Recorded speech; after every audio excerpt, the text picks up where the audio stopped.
নড়াইলে জুলাই আন্দোলনের চেতনা ও রাষ্ট্র সংস্কারের দাবিতে জুলাই পদযাত্রা ও পথসভা করেছে জাতীয় নাগরিক পার্টির নেতাকর্মীরা। শনিবার বিকেলে নড়াইল টার্মিনাল মুক্ত মঞ্চে আয়োজিত কর্মসূচিতে অংশ নেন দলের কেন্দ্রীয় ও জেলা পর্যায়ের নেতাকর্মীরা।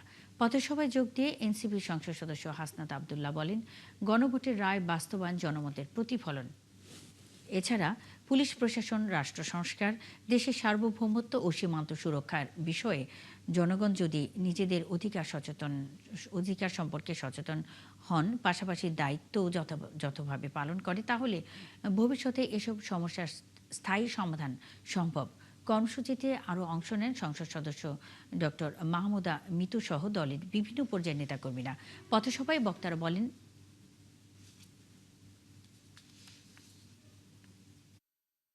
সমস্যা এগুলা থাকবে, এগুলা আছে, ছিল, কিন্তু ভবিষ্যতে থাকবে না।